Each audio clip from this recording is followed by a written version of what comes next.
কোন আপুনি কিবা হেতু আগমন আপোনাৰ বাছা আছে মোৰ প্ৰয়োজন ৰামৰ লগত মুনিবৰ দিয়া মোক পথ দেখুৱাই যাওঁ মই শ্ৰীৰামৰ পাশে আহক আহক মুনিবৰ যাওঁ আমি শ্ৰীৰামৰ পাশে বলা বাছা আহক আহক মুনিবৰ আহক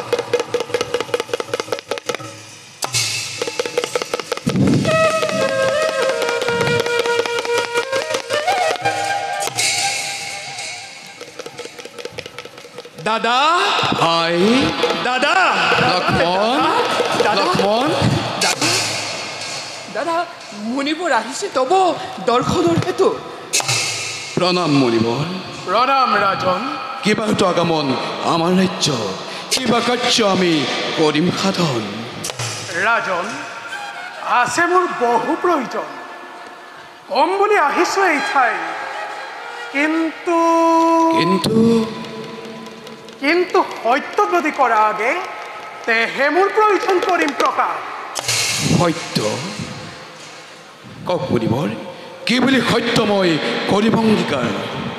তেন্তে শুনক ৰাজন আপোনাৰ লগত যেতিয়া গোপনে মোৰ উদ্দেশ্য কৰিম প্ৰকাশ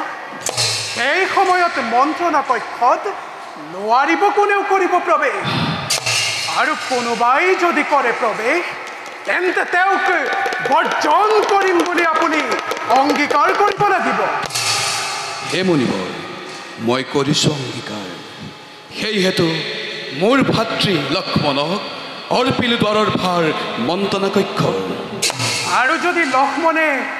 নিজেই কেনেবাকৈ প্ৰৱেশী কক্ষত শুনে আমাৰ আলস্য বিষয় তেতিয়া কদাপিতো নহ'ব তেনে কাৰ্যই লক্ষ্মণৰ দ্বাৰা তথাপিতো মহাৰাজ তথাপিতো আপুনি প্ৰতিজ্ঞা কৰক যে আমাৰ কক্ষত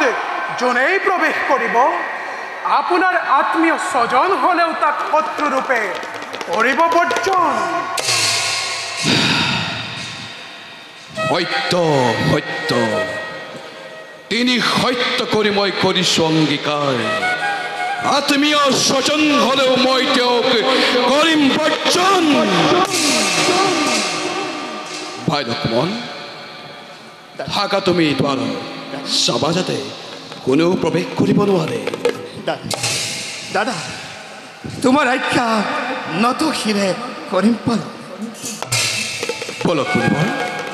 বলক ৰাজন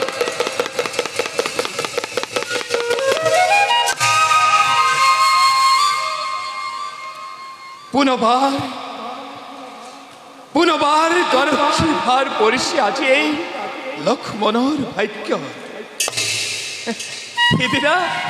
সিদিনা পঞ্চৱতী বনৰ মাজত ৰখীয়া দি সেই দুৰ্ভগীয়া লক্ষ্মণক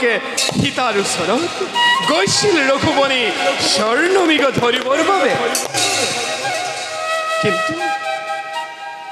কিন্তু নোৱাৰিলোঁ পালিব কৰ্তব্য নিজৰে আৰু কৰ্তব্যত ঘটিল ব্যাঘাত আৰু সেইবাবেই ৰাম সীতাৰ ঘটিল বিচ্ছেদ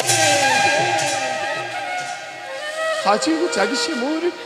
মনত সন্দেহ পুনঃ পৰো মই কিবা বিপদত হে প্ৰভু শক্তি দিবা এই লক্ষ্মণক ধৰ্মৰ পৰা যেন মই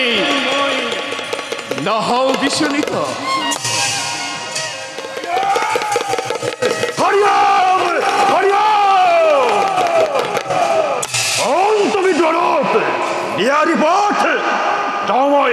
শ্ৰীৰামৰ পাশে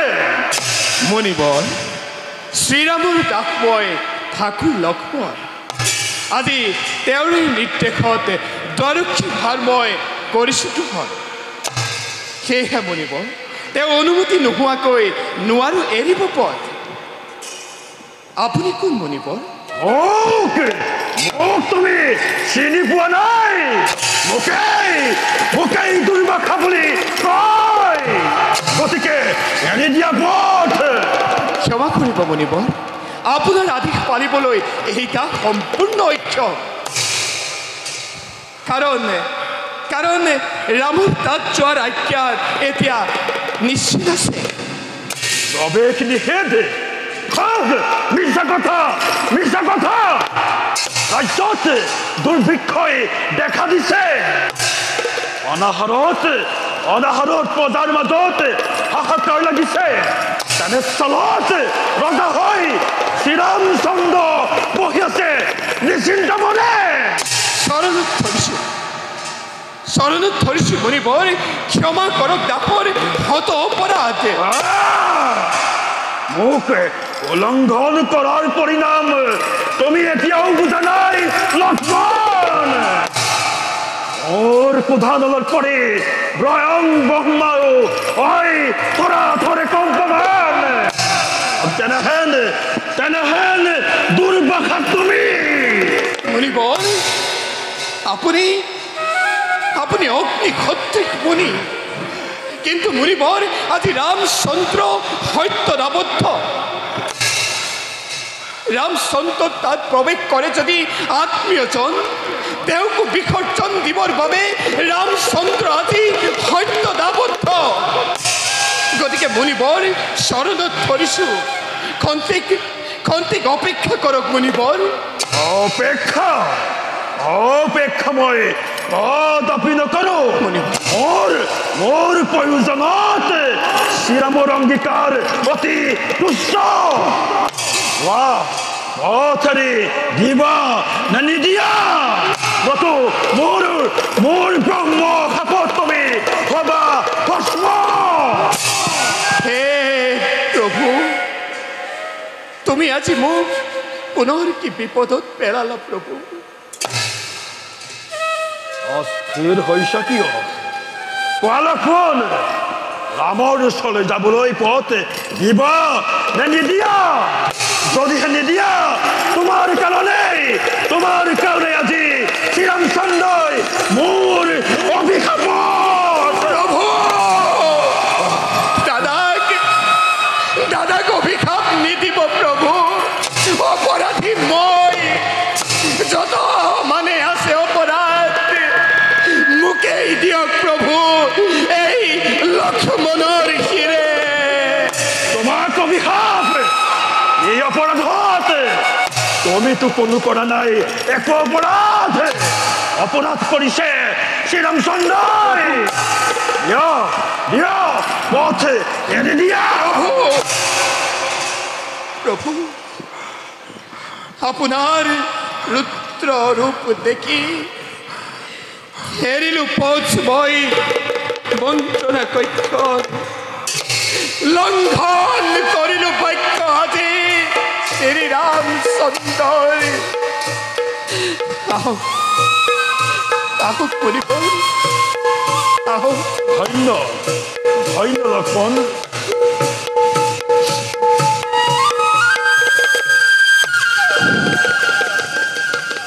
ৰঘুমণি মণিবৰ কওক এতিয়া আপোনাৰ উত্তৰনো কি দিম মণিবৰ সন্তানটোৰ ব্যৱস্থা কৰিবলৈ এতিয়াও বাকী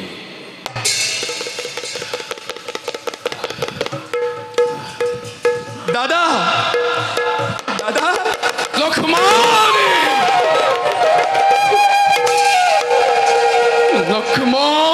দাদা এয়া তুমি কি কৰিলা লক্ষ্মণ কিয় প্ৰৱেশ কৰিলা তুমি মন্ত্ৰণা কক্ষ হে দিদনা পুনৰ কি বিপদত পেলালা প্ৰভু পুনৰ কি বিপদত পেলালা ধৈৰ্য হৈছে কিয় হে মুনিবৰ প্ৰণামিছো তোৰ ফকীয়া নামে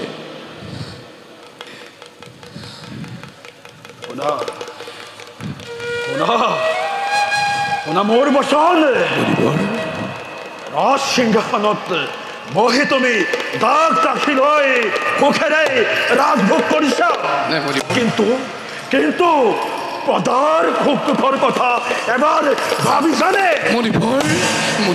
এয়ে নেকি তোমাৰ ৰাজধৰ্ম পৰিত্যাগ কৰা তোমাৰ ৰাজ সিংহাসন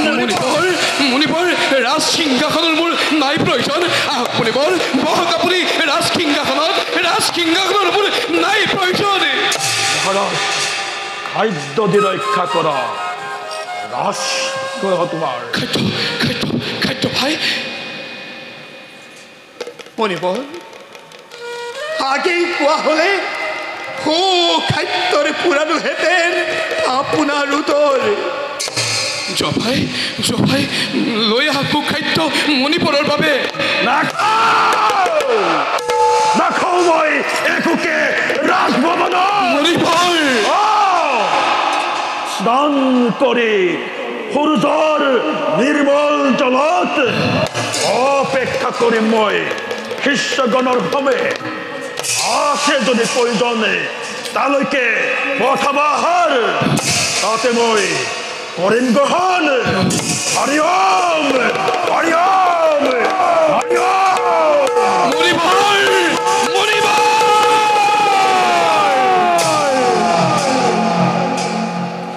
অতি অতি ক্ষুদ্ৰ কথাৰ বাবে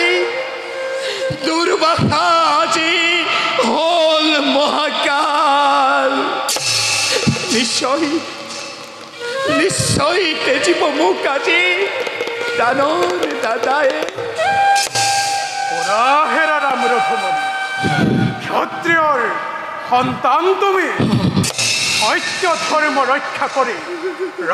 কৰা তুমি অংগীকাৰ তোমাৰ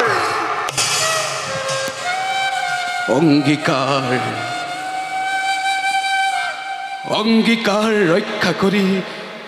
পিতৃ সত্য কৰিলো পালন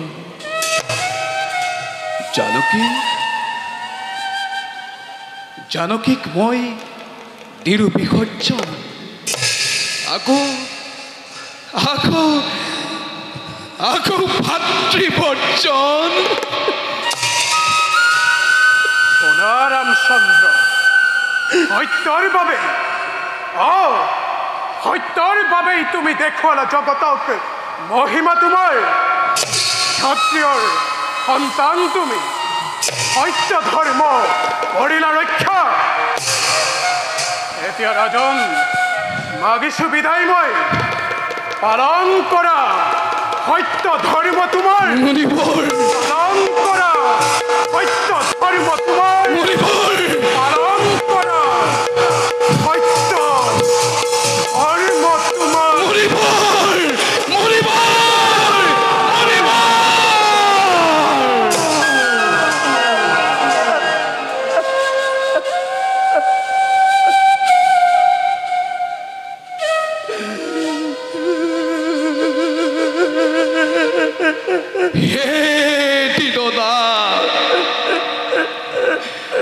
লুপ্ত কৰি দিয়া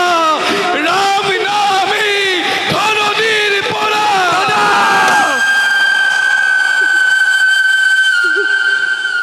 লক্ষ্মণ বৰ্জন নামৰ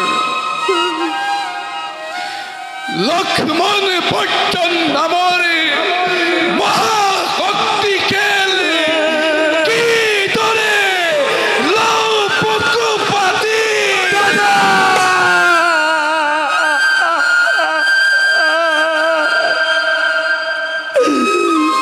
সুস্থিৰ হোৱা দাদা সুস্থিৰ হোৱা ভাতৃস্নেহক দাদা ভাতৃস্নেহক কৰা বিসৰ্জন আৰু দাদা ৰক্ষা কৰা প্ৰতিজ্ঞা তোমাৰ নাই লক্ষ্মণ নাই ভংগ হোক প্ৰতিজ্ঞা মোৰে লুপ্ত হোক ৰাম নামে ধৰণীৰ পৰা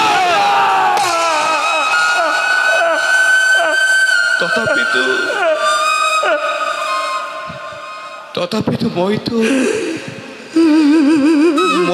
বৰ্জন কৰিব নোৱাৰো মই তোক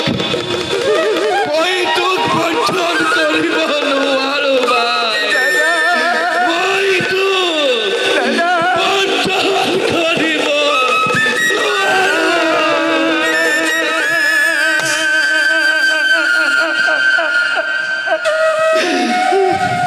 দাদা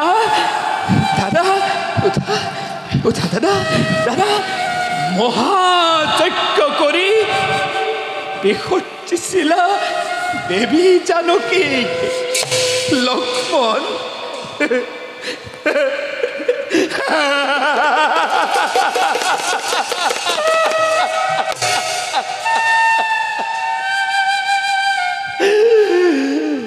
লক্ষ্মণ পর্যন্ত তুচ্ছ কথা দাদা লক্ষ্মণ নামের কোনো নাছিল ধরাত আরো আছিল যদিও কি